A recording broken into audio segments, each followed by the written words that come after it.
Dear comrades, ನಾಡಿನ ಸಮಸ್ತ ಜನತೆಗೆ ನಿಮ್ಮ ಮನೆ ಮಗ ಹರೀಶ್ ಗೌಡ ಮಾಡುವ ನಮಸ್ಕಾರಗಳು. ಈ ದಿನದ ವಿಷಯ, ಮೋದಿಜಿಯವರ 15 ಲಕ್ಷ ರೂಪಾಯಿ ಜನಗಳ ಖಾತೆಗೆ ಬರುತ್ತಾ ಅಂತ. ಎಸ್, 100 to 500% ಜನಗಳ ಖಾತೆಗೆ 15 ಲಕ್ಷದಿಂದ 20 ಲಕ್ಷ ರೂಪಾಯಿ ಬರುತ್ತದೆ ಅಂತ ನಾನು ಹರೀಶ್ ಗೌಡ ಒಂದು ಪ್ಲಾನ್ ಮುಖಾಂತರ ಹೇಳ್ತೇನೆ. ಇದು ಓಕೆ ಆದರೆ ಕೇಂದ್ರ ಸರ್ಕಾರ ಆಗಬಹುದು ಅಥವಾ ರಾಜ್ಯ ಸರ್ಕಾರ ಆಗಬಹುದು, ಈ ಪ್ಲಾನ್ನ ಅವರು ಮಾಡಿ ಜನಗಳಿಗೆ ಒಂದು ಹೆಲ್ಪ್ ಮಾಡಬಹುದು.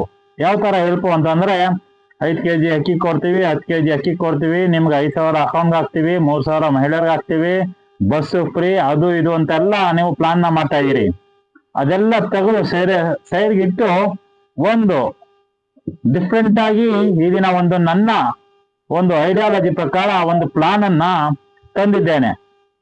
ಅವಶ್ಯಕತೆ ಇದ್ದವರು ನನ್ನ ಚಾನೆಲ್ ಅನ್ನ ಡ್ರೋನ್ ಗುರು ಕಂಟೆಂಟ್ ಕ್ರಿಯೇಟರ್ ಅಂತ ಯೂಟ್ಯೂಬ್ ನಲ್ಲಿ ಹುಡುಕೋರೆ ಬರುತ್ತೆ.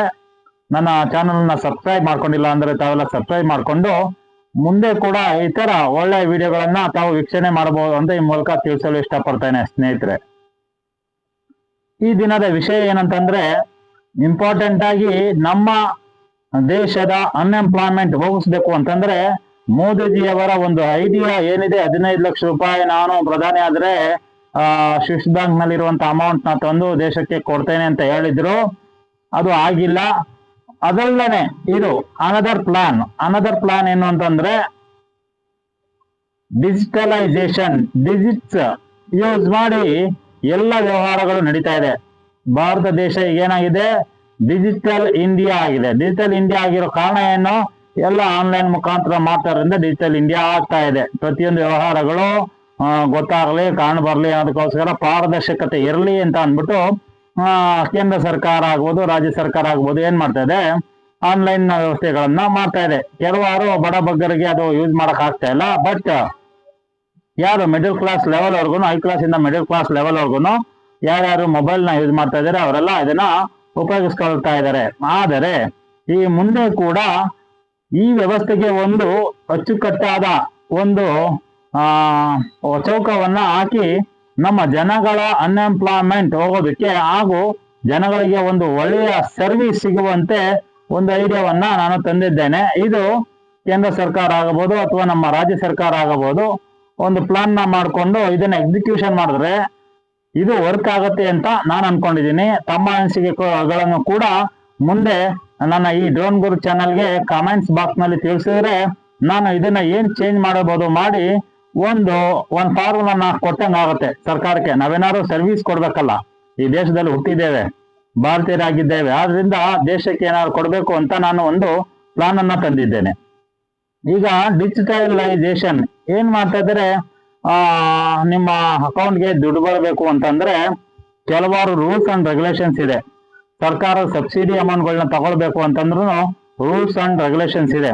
ಆದ್ರೆ ಸರ್ಕಾರದಿಂದ ಮತ್ತೆ ಇನ್ನು ಏನು ಕೆಲವಾರು ವ್ಯವಸ್ಥೆ ಅಂದ್ರೆ ಹಣವನ್ನ ಪ್ರಿಂಟ್ ಮಾಡಿ ನಿಮ್ಮ ಅಕೌಂಟ್ಗಳಿಗೆ ಅವರು ಕಳಿಸಬಹುದು.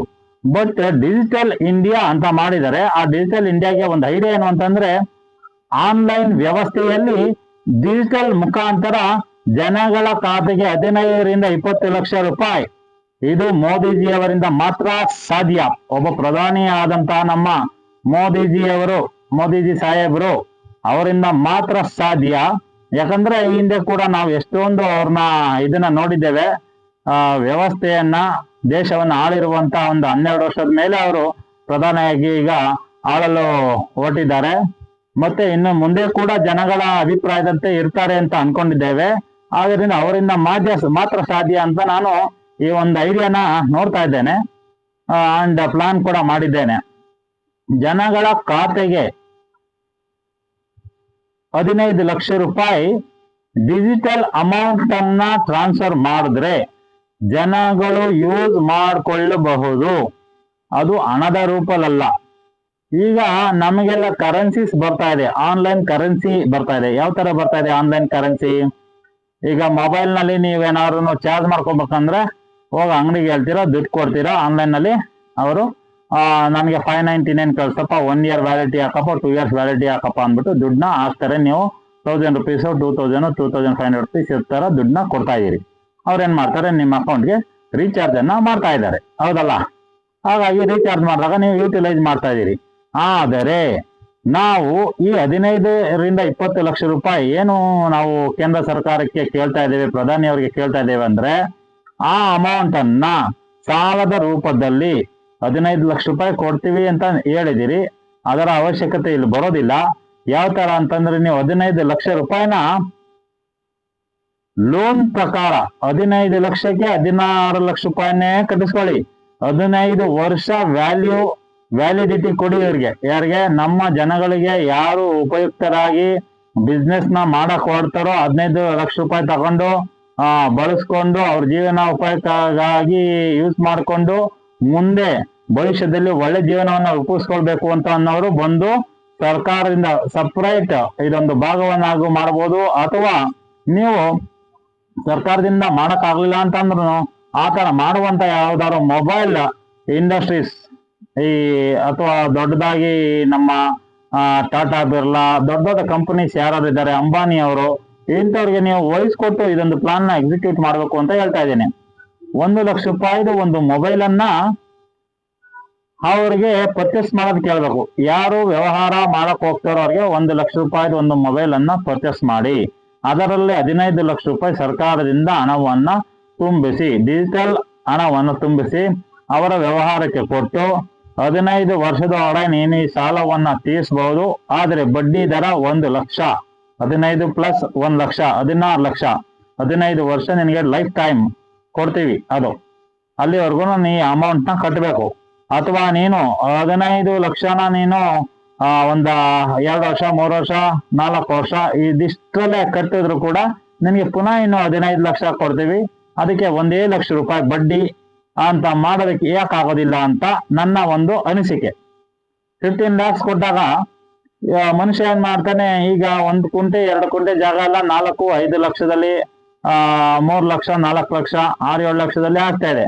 ಒಂದ್ ಸಣ್ಣ ಮನೆಯನ್ನಾರು ಕಟ್ಕೋತಾನೆ. ತಗೊಂಡು ಕಟ್ಕೊಂಡಾಗ ಸರ್ಕಾರಕ್ಕೆ ಏನಾಗುತ್ತೆ, ರೆವಿನ್ಯೂನು ಬರುತ್ತೆ. ಯಾವ ರೆವಿನ್ಯೂ? ಕಂದಾಯನ ಕಟ್ಸ್ಕೊತೀರಿ, ಕಾರ್ಪೊರೇಷನ್ ಬಿಲ್ ನ ಕಟ್ಸ್ಕೊತೀರಿ, ಎಲೆಕ್ಟ್ರಿಸಿಟಿ ಬಿಲ್ ನ ಕಟ್ಸ್ಕೊತೀರಿ. ಹಾಗೂ ಆ ಜಾಗನು ಕೂಡ ವ್ಯವಹಾರಿಕವಾಗಿ ಅವನು ಬಳಸ್ಕೊತಾನೆ, ಅವನ ಫ್ಯಾಮಿಲಿಯವರು ಬದುಕ್ತಾರೆ, ಅವರ ಮಕ್ಕಳು, ಮೊಮ್ಮಕ್ಕಳು, ಮರಿ ಮಕ್ಕಳು ಎಲ್ಲ ಬದುಕ್ತಾರೆ. ಆದ್ರಿಂದ ಇದೊಂದು ಐಡಿಯಾ ಸೂಪರ್ ಆಗಿ ಅನಿಸ್ತು. ಆದ್ರಿಂದ ನನ್ನ ಅನಿಸಿಕೆಯನ್ನ ಹೇಳ್ತಾ ಇದ್ದೇನೆ. ಮುಂದಿನ ದಿನಗಳಲ್ಲಿ ಜನಗಳ ಅಭಿಪ್ರಾಯವನ್ನ ನಾನು ಶೇಖರಣೆ ಮಾಡಿ ಮುಂದಿನ ವಿಡಿಯೋಗಳಲ್ಲಿ ನಾನು ತುಂಬಾ ಹೇಳ್ಬೇಕು ಅಂತ ಇದ್ದೇನೆ. ಈ ತರ ಮಾಡೋದಕ್ಕೆ ಯಾಕೆ ಸಾಧ್ಯ ಇಲ್ಲ? ನೀವು ಹಣದ ರೂಪದಲ್ಲಿ ಏನ್ ಕೊಡೋದಿಲ್ಲ, ಡಿಜಿಟಲ್ ರೂಪದಲ್ಲಿ ನೀವು ಕೊಡ್ತೀರಿ. ಯಾಕಂದ್ರೆ ಈ ಕರೆನ್ಸೀಸ್ ಎಲ್ಲ ಡಿಜಿಟಲ್ ಮುಖಾಂತರ ನಡೀತಾ ಇರೋದು, ಶೇರ್ ಟ್ರೇಡಿಂಗ್ ಎಲ್ಲ ಡಿಜಿಟಲ್ ಮುಖಾಂತರ ನಡೀತಾ ಇರೋದು. ಇನ್ನು ಕೆಲವಾರು ಐಡಿಯಾಗಳು ಇದರ ಮೇಲೆ ನಾನು ವರ್ಕೌಟ್ ಮಾಡ್ತಾ ಇದ್ದೇನೆ. ನನಗೆ ಅನ್ಸಿದ್ನ ನಾನು ವಿಡಿಯೋದಲ್ಲಿ ಹಾಕ್ತೀನಿ. ನಿಮ್ಮ ಏನಾದ್ರೂ ಅನಿಸಿಕೆಗಳಿದ್ದು ಒಳಿತಾಗುವಂತಹ, ಜನಗಳಿಗೆ ಒಳಿತಾಗುವಂತಹದ್ದು ಇದ್ರೆ 15-20 ಲಕ್ಷ ರೂಪಾಯಿ ಕೇಂದ್ರ ಸರ್ಕಾರದವರು ಕೊಟ್ರೆ ಜನಗಳು ಚೆನ್ನಾಗಿ ಬದುಕ್ತಾರೆ, ಅದನ್ನ ರಿಫಂಡ್ ಕೂಡ ಮಾಡ್ತಾರೆ. ಅದಕ್ಕೆ ಮೂಲ ಆಧಾರಗಳು ಏನ್ ಬೇಕು ಸರ್ಕಾರದಿಂದ ತಕೊಳ್ಳಿ ಅಂತ ಕೂಡ ನಾನು ಹೇಳ್ತಾ ಇದ್ದೇನೆ. ಯಾವುದೇ ಬ್ಯಾಂಕಿಂಗ್ ವ್ಯವಸ್ಥೆಗೆ ಹೇಳಿದ್ರೆ ಅವರು 108 ಆಧಾರಗಳನ್ನು ಕೇಳ್ತಾರೆ, 108 ಕಡೆ ಸೈನ್ ಮಾಡಿಸ್ಕೊತಾರೆ. ಇದು ಕೇಂದ್ರ ಸರ್ಕಾರದಿಂದ ಒಂದು ಸಪರೇಟ್ ಬ್ರಾಂಚ್ ಮಾಡಿ ಜನಗಳಿಗೆ ಅನುಕೂಲ ಆಗುವಂತೆ ಇದೊಂದು ಮಾಡಿದ್ರೆ ಇದು ವರ್ಕೌಟ್ ಆಗುತ್ತೆ. ಜನಗಳು ಬದುಕ್ತಾರೆ, ರೆವಿನ್ಯೂನೂ ಬರುತ್ತೆ, ಸರ್ಕಾರಕ್ಕೆ ಬಡ್ಡಿನೂ ಬರ್ತದೆ. ಹಾಗೂ ಈ ಸುಮ್ಮನೆ ಬೇರೆ ಹೇಳ್ತೀವಲ್ಲ, ನಾವು 5 kg ಅಕ್ಕಿ ಕೊಡ್ತೀವಿ, 10 kg ಕೊಡ್ತೀವಿ, ಜನಗಳು ತಲುಪಿಲ್ಲ, ಇದೆಲ್ಲ ತಪ್ಪುತ್ತೆ ಅಂತ ನಾನು ಅನ್ಕೊಂಡಿದ್ದೇನೆ. ನಾನು Harish Gowda, socialist party India ರಾಜ್ಯಾಧ್ಯಕ್ಷ ಹಾಗೂ ಶ್ರೀರಂಗಪಟ್ಟಣ ವಿಧಾನಸಭಾ ಕ್ಷೇತ್ರದಿಂದ ನಾನು ಈ ಹಿಂದೆ MLA ಸ್ಪರ್ಧಿಸಿದ್ದೆ, ಪರಾಜಿತ ಶಾಸಕ ಅಭ್ಯರ್ಥಿ ಶ್ರೀರಂಗಪಟ್ಟಣಕ್ಕೆ. ಹಾಗೂ ಮೈಸೂರು ಕೊಡಗು ಲೋಕಸಭಾ ಕ್ಷೇತ್ರದ ಪರಾಜಿತ ಸಂಸದ ಅಭ್ಯರ್ಥಿಯಾಗಿ ಕೂಡ ಈ ಹಿಂದೆ ನಾನು ಸ್ಪರ್ಧೆ ಮಾಡಿದ್ದೆ.